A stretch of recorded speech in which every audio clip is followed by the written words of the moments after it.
All right. Hey, what's happening, everybody? It's Ike from Flipside Music, and welcome to F.A.Q. What the F.A.Q? Season 3, episode 29. 29. Yep. All right. Almost getting to 30. Getting there. We're getting there, slowly but surely. Yeah. Oh, sorry, go ahead. I was just going to say, weekly question and answer show. You ask a question, you ask a question, we give you an answer, and that's it. And as always, I am here with Dylan. And Zigglesworth. And Mr. Ziggy's.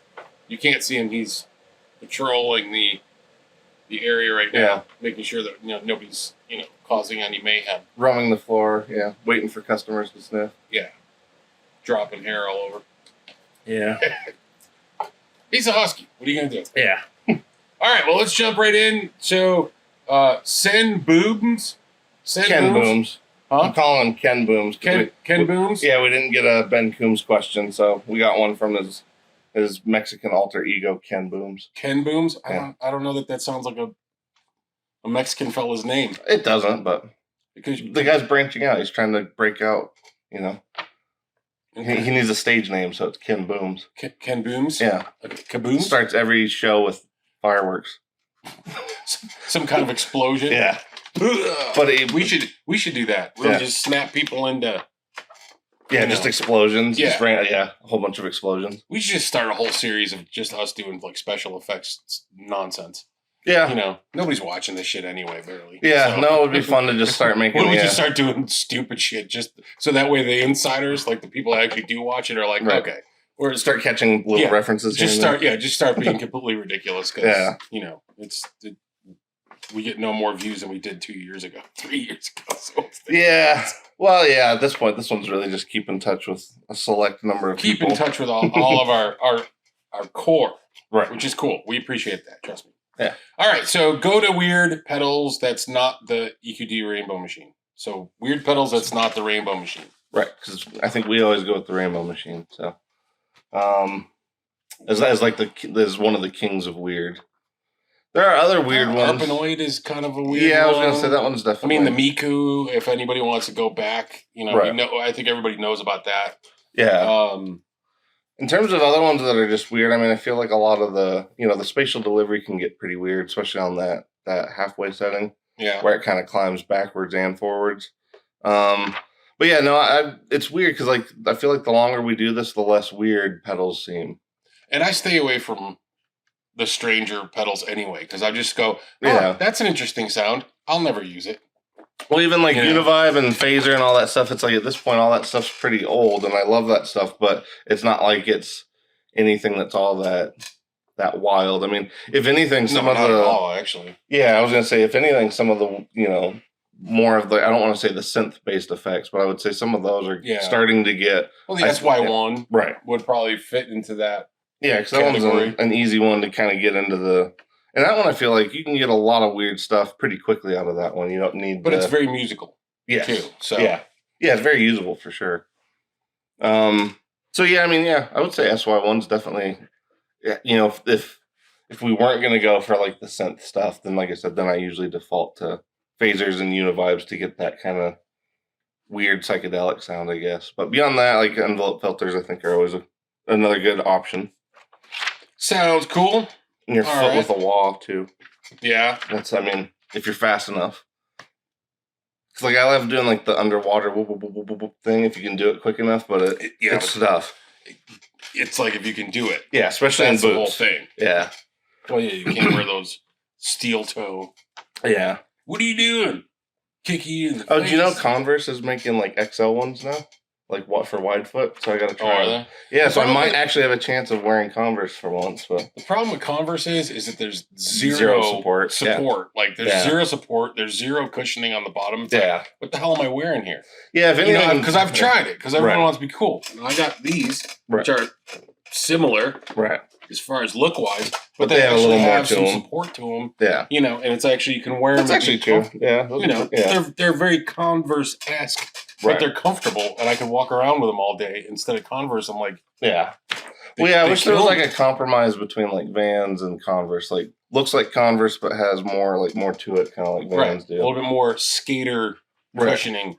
Well, that was like, I remember being at the NAMM show and you see all the dudes wearing their Converse. I'm like, how are you old bastards wearing that shit and walking 18 miles a day? Yeah. At the NAMM show, wearing that shit. Yeah. How are you doing it? Because it's just not, that's an uncomfortable process. Well, yeah, what was the Dr. what?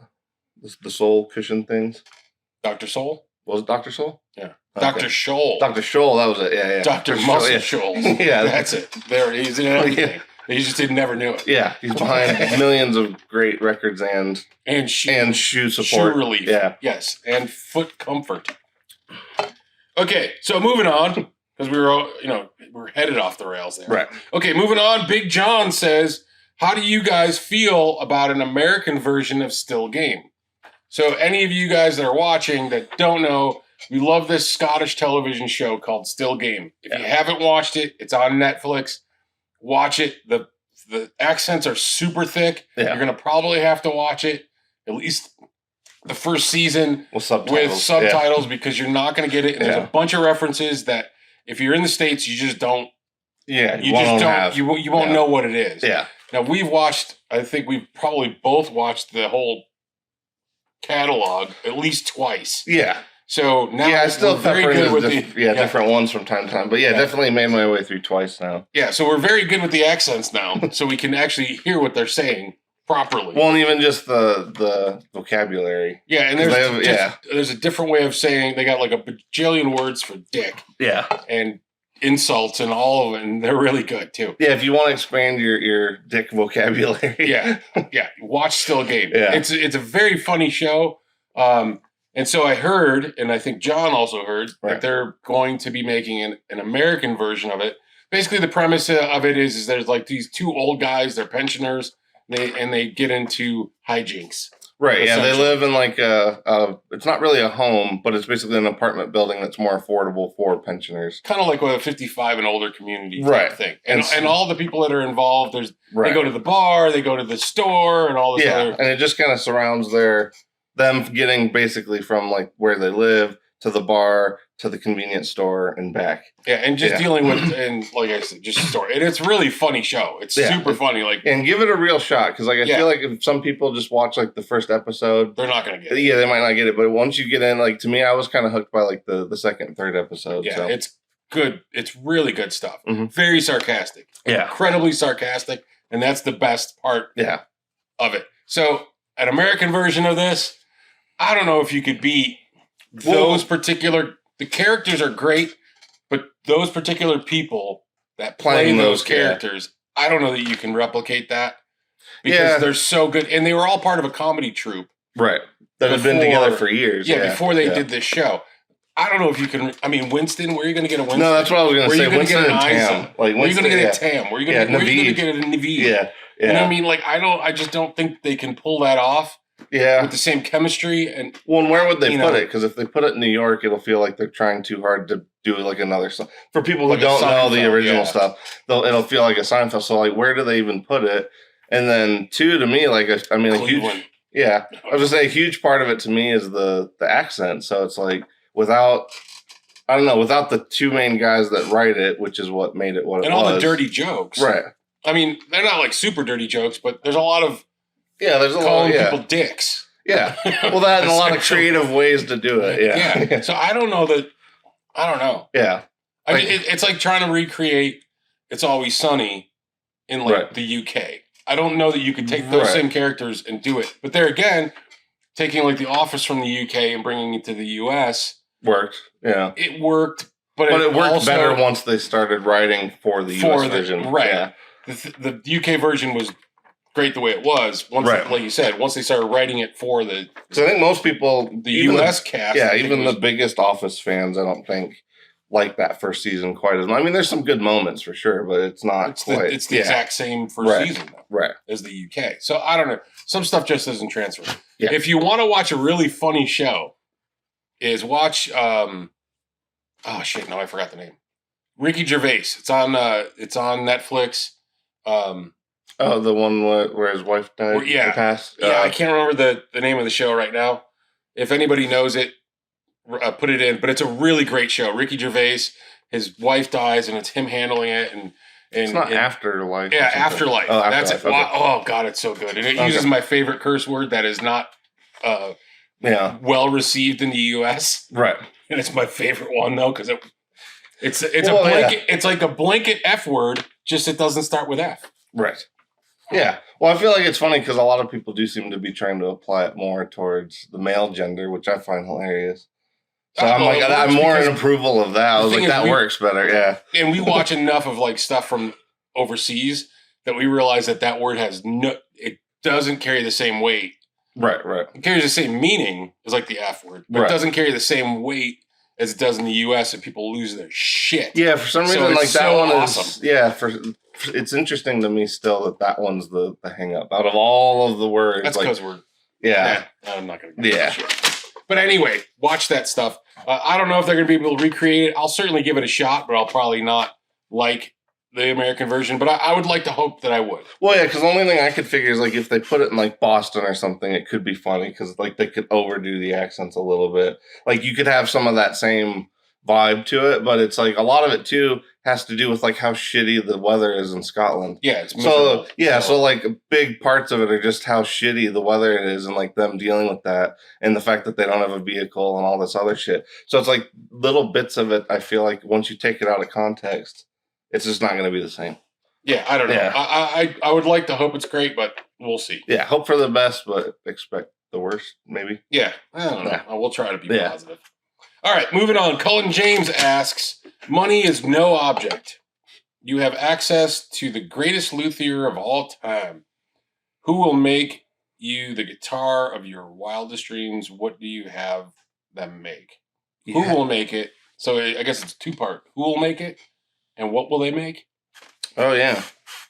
I'm not sure who. I don't know that I'm well versed. I'm not super well versed. Yeah, the world's greatest luthiers. Yeah, I've never once. I mean, most of those guys charge $10,000 plus for guitars, so I've never. I would say Matt from Texas Toast, and I'd make him make me a Gibson, which is the one. What's the one he hates? RD. Yeah. So I'm gonna say Matt Flaherty of Texas Toast Guitars, right here, in Denver, Colorado. Actually, Westminster, Colorado. I'd make him make me a Gibson RD. There you go. With a floating bridge and inlays. Floating bridge, inlays, no pin router allowed. No sparkly pen. Just all the things that Matt loves. Yeah. I'm trying to think of anything else you could throw on there that would make super detailed inlays. Yeah. Yeah, like scorpions or like spaghetti. Or you should do like spiders or something. Spaghetti. It'd be really hard to do spaghetti. Going instead of a vine, it's just like spaghetti, it's just like a rolling meatball. Rigatonis and ditallinis and like that would actually be pretty funny. Each fret is a different. That would actually be pretty good. Each fret marker is a different pasta. Yeah, that's something. That actually would work. And it'd be just cool. Green, white, and red. So it's the whole Goomba Italian. Yeah, just go over RV or RD. Yeah, that would be pretty great. So that's mine. So I don't know. Well, I was gonna say Benedetto or any of that stuff. No, I want to make Matt suffer and make me an RD. I was gonna say mine is still in progress. Just I have had a hard time getting certain parts for mine, so they're still working on my Explorer. If I wasn't gonna do that one, when he says parts, it's the money parts. Well, there's that, but also it's unbelievably hard to get the beige pickup rings right now. I've been checking for 6 months and they've been out of stock. So I don't know what's going on with that. But anyway, I was just going to say if I'm not going to do that one, which is already in progress, that's pretty tough. We could go fancy and just go Benedetto arch top or something like that because that'll be like $30,000. Yeah. Or something ridiculous. Well, yeah, but I'd want something I'd really, really play. I guess it'd be pretty cool. This arch top sucks. Well, no, it would be pretty cool if you had enough money to, I guess I don't know who, but to prototype a guitar all the way to where you want it. Like, that would be pretty fun if you had that kind of money to, I want this feature, this feature, this feature. You try it. It's not quite what you want. You do the next one, and you eventually really dial it in. I think that would be pretty cool because there's a lot of stuff. I'd love to have, something that would be more in the Gibson vein, but with the Fender scaling, with a soft B. Lots of different stuff, but it's a lot of that stuff I don't know what it would be like until you try it. Yeah. Because some stuff is the way it is because it was good the way it was the first time. And then there's other things you can update that make it better. So you could always just find the world's greatest luthier and then see if you could find a curator of a Viking museum and see if they would sell you enough wood to make an acoustic out of a Viking ship. That'd be pretty cool. That or even, honestly, even just like a neck out of a Viking ship would be pretty cool. There you go. Yeah. See? Huh? I'll get a hold of PRS since they seem to be able to get like graveyard wood and stuff. Yeah. Hey, Paulie, Bubby, make me make me an acoustic. Come on, Paulie. What are you doing? Listen, we got a deal. Yeah, that's a tough one. I might have to follow up with that one because I'm not that familiar with a lot of top end luthiers just because I've never dreamed to go that far. In terms of the money, but I stay in my lane. Yeah, exactly. Yeah, I stay in my dreams well below that. Yeah, below what I can afford. Yeah, but honestly, like I love pickles, so I mean, I'm like once the Explorer's done, I feel like that one is going to be my dream guitar. So at this point, I would say Texas Toast, and I'm not, that's not just throwing it out. Like I actually really do love their guitars. So yeah, no, they make great shit. I got one of mine. The Duchess is over there, which is nice. Yeah. So. All right. And Colin, follow up. You should tell us what your choices would be. What would you do, Colin? Yeah. Well, and other people feel free. Yeah. Interaction. Yeah. No, we were light on questions this week, so Mr. Jackie Chan decided to go ahead and throw us a comment. And said, what's your favorite Jackie Chan movie? Yeah. Rush Hour? No. I was going to say, I love Who Am I? That was my favorite one. Have you not seen that one? No. I love Jackie. I watched one from when I was searching around for stuff. I found one when he was super young, and it was really good. Yeah, there's those sick. I mean, I was gonna say he was amazing. Yeah, especially Project A would probably be my second favorite. So that one was him with Sammo Hung. Do you know who Sammo Hung was? Mm-hmm. He was like the heavier set dude that was in some of those movies. He could really move, but he was like a pretty heavy dude. But he would do all the choreography. Like he did a lot of choreography for Bruce Lee before Bruce Lee passed. And so he was like one of the first like real breakthrough guys. And then Jackie Chan was kind of another guy that he did a lot of choreography for. But anyway, I always thought Project A was great. And then Who Am I is my favorite just because like the last half of the movie is one long fight scene. But it's cool because he fights like one dude that only fights pretty good with his hands and not so great with his legs. And then he fights another dude that's really great with his legs, but not so great with his hands. And so he has to like fight both separately and then both together. And it's like this 30-minute fight. But anyway, if you like kung fu movies, I'll have to check that out. Yeah. Send me a link. I'll watch it. All right, yeah. Who Am I and Project A? Those are my two picks. Yeah. You want it because you want to go see customers? There's somebody out. Yeah. All right. Well, I think that's it. We're going to wrap it up for today. We appreciate you guys stopping in and listening through all the nonsense here. And we'll catch you guys on the flip side.